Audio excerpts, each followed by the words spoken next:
بسم اللہ الرحمن الرحیم۔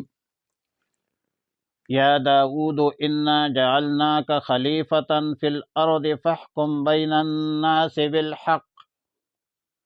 پارہ 23 سورہ صاد رکوع 2 آیت نمبر 26۔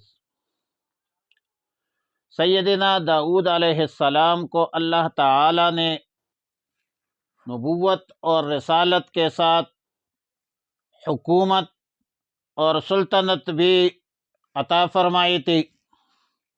چنانچہ آیت مذکورہ میں حکومت و سیاست کے حوالے سے بنیادی ہدایات کا بیان ہے، جو 3 باتوں پر مشتمل ہے۔ نمبر 1، انا جعلناک خلیفۃ فی الارض، ہم نے آپ کو روئے زمین پر اپنا خلیفہ اور نائب بنایا ہے۔ نمبر 2، فاحکم بین الناس بالحق، خلافت کی اساس پر خلیفہ کی حیثیت سے حق اور سچ کے مطابق فیصلے کرنا ہے۔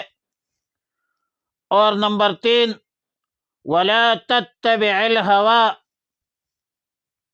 اس اہم اور اہمیت کے حامل کام کے لیے نفسانی خواہشات سے بچنا شرط لازمی کی حیثیت رکھتا ہے۔ اسلامی سیاست کا اصل الاصول ما هو المقصود روز روشن کی طرح واضح ہے کہ حاکمیت اعلی، اقتدار اعلی اللہ کو حاصل ہے۔ روئے زمین پر روئے زمین کے حکمرانی اور حکمران اللہ کے مرضی اور منشا کے مطابق صرف چلنے کا مجاز ہے۔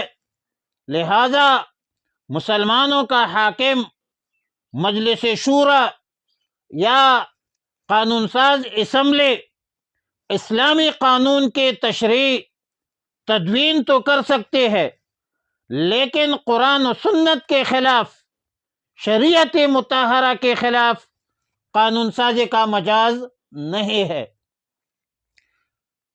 اسلامی جمہوریہ پاکستان کا آئین انہی باتوں کی عکاسی کرتا ہے، اور اگرچہ آئین پر مکمل عمل درآمد میں بسا اوقات شدید مشکلات ہوتی ہے، اور ظاہر ہے کہ آئین قوموں کے مابین ایک میثاق اور معاہدہ ہے۔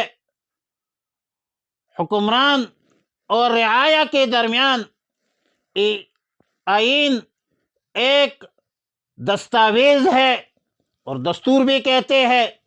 ظاہر ہے کہ یہ جتنی بھی اکائیاں ہیں، سب اکائیوں کے درمیان بھی ایک میثاق ہے، معاہدہ ہے۔ لیکن یاد رکھیں کہ اسلامی حکومت کا بنیادی مقصد اقامت حق ہے۔ حکومت اور حکومت اہلکاروں پر لازم ہے کہ اپنے انتظامی معاملات، تنازعات کا تصفیہ حق اور سچ کی بنیاد پر کرے۔ اور یہ بھی یاد رکھے کہ اسلام ایک اکمل ترین دین ہے، اسلام ایک ابدی دین ہے۔ الیوم اکملت لکم دینکم واتممت علیکم نعمتی وردیت لکم الاسلام دینا۔ دین اسلام میں سیاست اور حکمرانی کے لیے ایسی انتظامی جزیات کی تعین نہیں ہوئی ہے، اور نہ اللہ کی طرف سے ان کی تعین فرمائی ہے، بلکہ حالات اور زمانے کے بدلنے سے قابل تبدیل جزیات میں تبدیلی ہو جاتی ہے، جس کی روشنی میں ہر زمانے کے مطابق انتظامی جزیات وہ مقننہ خود طے کر سکتے ہیں، لیکن حکمرانی کا اصل مقصد اقامت حق ہے، انصاف کا بول بالا ہے۔ اب سوال یہ ہے کہ آیا عدلیہ اور انتظامیہ بالکل الگ الگ ڈپارٹمنٹ ہے، ادارے ہے یا ایک ہے، تو اس میں توسع ہے۔ اگر کسی زمانے کے حکمرانوں کی امانت، دیانت اور ان کے جو کردار ہے ان پر لوگوں کا اعتماد ہے یا ان پر اعتماد کیا جا سکتا ہے، تو حکمران قاضی بھی بن سکتے ہیں، جیسا کہ حضرت داؤد علیہ السلام اللہ کا برگزیدہ پیغمبر تھا۔ اس سے زیادہ امانت، دیانت کا دعویٰ کون کر سکتا ہے؟ اس لیے بیک وقت حضرت داؤد علیہ السلام عدلیہ کا بھی سربراہ تھا، چیف جسٹس تھا، اور انتظامی معاملات کا بھی سربراہ تھا۔ انبیاء علیہ السلام کے علاوہ خلفائے راشدین خیر القرون میں بھی یہی طرز تقریباً رہا ہے کہ خود امیر المومنین بسا اوقات ہوتے تھے اور قاضی القضات بھی ہوتے تھے۔ لیکن اگر کسی دور میں حکمرانوں کی امانت، دیانت پر بھروسہ نہ ہو تو عدلیہ کو انتظامیہ سے بالکل الگ تلگ رکھا جائے، عدلیہ کو آزاد رکھا جائے، جیسا کہ ہمارے اس دور میں، اس فتنوں کے دور میں عدلیہ اور انتظامیہ الگ الگ ادارے ہیں، جو بلکہ ریاست کے جو 3 ستون ہوتے ہیں، ایک مقننہ ہے، قانون سازی کرتا ہے، عدلیہ ہے جو فیصلے کرتے، اور ایک انتظامیہ ہے جو انتظامی معاملات جو ہے وہ، جبکہ چوتھا ستون ہمارے اس دور میں، اس فتنوں کے دور میں چوتھا ستون صحافت بھی متصور کیا جاتا ہے۔ تیسرے اور اہم ہدایت یہ ہے اللہ کی طرف سے کہ خواہشات نفسانی کی پیروی مت کرو۔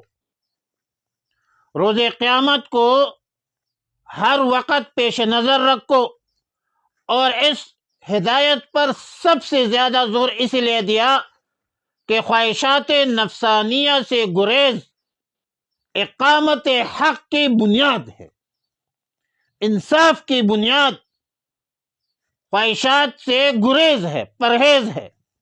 جس حاکم، قاضی، آفیسر کے دل میں یا کسی بھی ذمہ دار کے دل میں خوف خداوندی نہ ہو، خوف آخرت نہ ہو، تو ایسے حکمران، قاضی، آفیسر، ذمہ دار حق اور انصاف قائم نہیں کر سکتا۔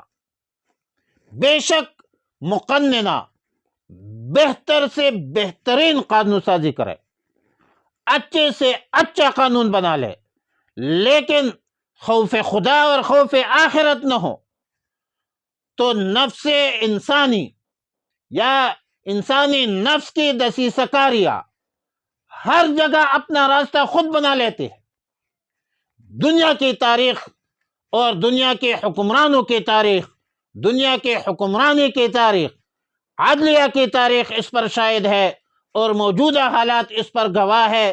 لہذا جس کو جس عہدے پر بٹھانا ہے، جو ذمہ داری اس کو سونپنی ہے، یا کسی شخص کو کسی منصب، کوئی منصب اس کو حوالہ کرنا ہے، ممبر بنانا ہے، جج بنانا ہے، افسر بنانا ہے، تو سب سے پہلے دیکھ لیا جائے کہ آیا اس میں خوف خدا ہے، خوف آخرت ہے یا نہیں ہے، اس کی اخلاقی کردار کی کیا حالت ہے، کریکٹر کا کیا، کریکٹر کی سچویشن کیا ہے۔ اگر خوف خدا نہیں ہے، خوف آخرت نہیں ہے، خواہشات نفسانیہ کے تابع ہے، بے شک بڑی بڑی ڈگریاں ہو ان کے پاس، بڑی وجاہت ہو، بڑی علم ہو، پگڑی ہو، داڑھی ہو، اور بہت کچھ ہو، مال و دولت بھی ہو، لیکن اسلام کی نظر میں یہ کسی اونچے منصب پر رہنے کا مستحق نہیں ہے۔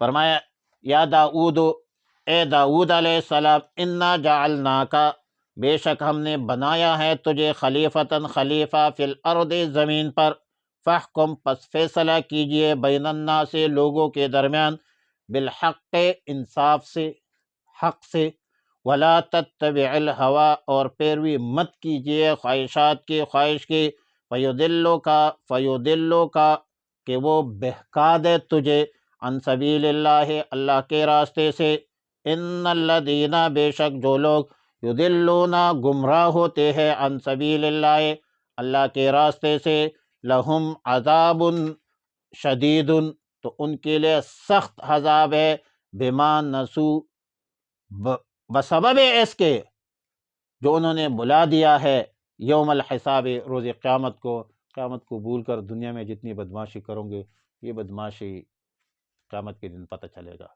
اللہم صلی علی محمد وعلی آل محمد افضل صلواتک بعدد معلوماتک وصلی وسلم علیہ، اللہم صلی علی جمیع الانبیاء والمرسلین وعلی آلہ الطیبین